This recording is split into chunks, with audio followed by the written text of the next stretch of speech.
This will be part 10 of Federalist number 12.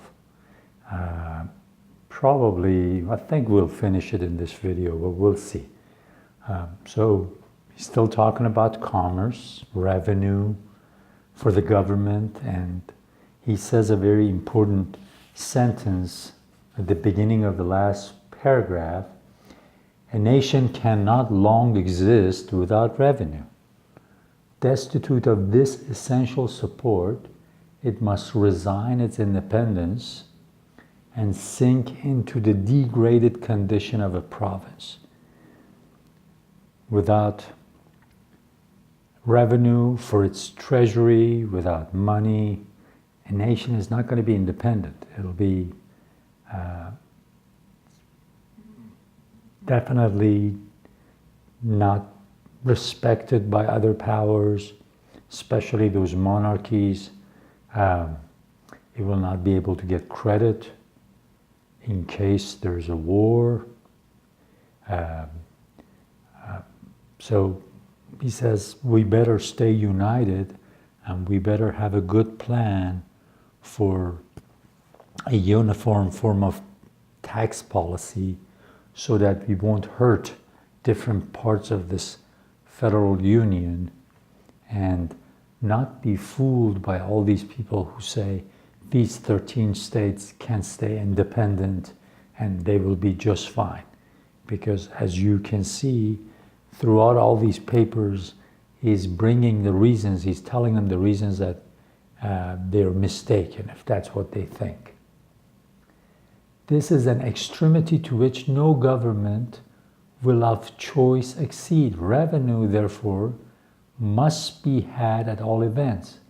In this country, if the principal part be not drawn from commerce, it must fall with oppressive weight upon land. We need revenue, and in our federal union, if we don't get it from the taxes on imports, from our commerce, then we're going to have to tax the land that people own. It has been already intimated that excises in their true signification are too little in unison with the feelings of people to admit of great use being made of that mode of taxation.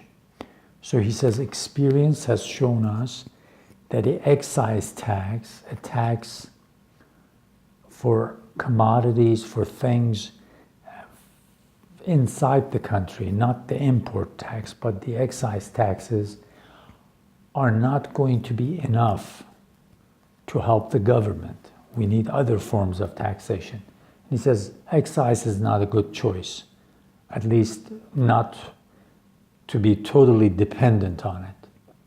Nor indeed in the states where almost the sole employment is agriculture, are the objects proper for excise sufficiently numerous to permit very ample collection in that way.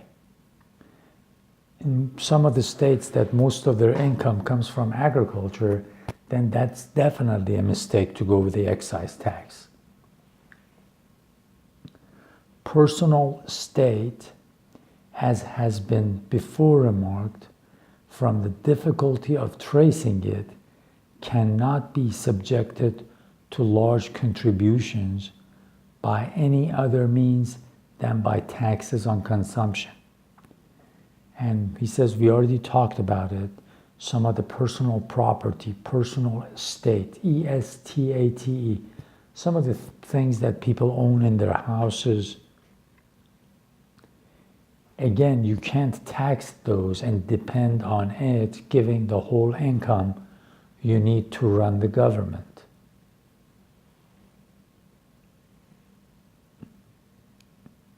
In populous cities, it may be enough the subject of conjecture to occasion the oppression of individuals without much aggregate benefit to the state. But beyond these circles, it must, in a great measure, escape the eye and the hand of tax gatherer, in the cities, you're not going to be able to tax everybody right, or not let people get away with it, not pay their taxes. So he says all these other ways of taxing, direct taxing, or even some of the indirect taxes, are not going to be enough for the government.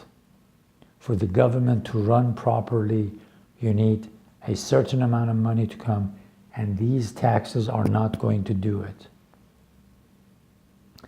As the necessities of the state, nevertheless, must be satisfied in some mode or other, the defect of other resources must throw the principal weight of the public burdens on the possessor's land.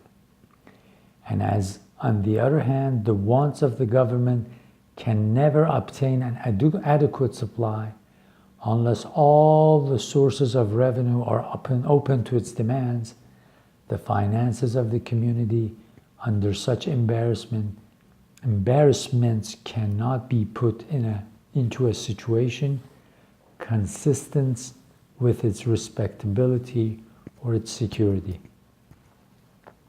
Don't expect the government to be respected, to do its job right, without getting blocked here and there, without people not getting angry with it. And even at the end of the day, you have put taxes on people that is not going to be the answer to your problem. It's not going to give you enough money. So he says, why should we even do this? Not only tax people, irritate them, bother them, and at the same time not have enough money to be able to do what you want to do. It's crazy.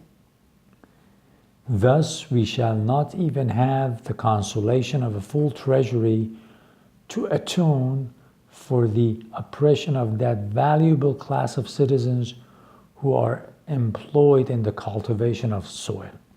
So, you tax the farmers, you tax their land, you take what little money they make from them, and this way you harass, you bother the people who are very important to the health of our republic, and at the end of the day, you don't have enough money to run the government. Treasury is still half full. So he says, don't think about stupid things. You need a good solution for this problem of revenue. And that solution is the import tariff. And luckily, in this Constitution, we have not made it in a way where you have to have a unanimous vote for amendments.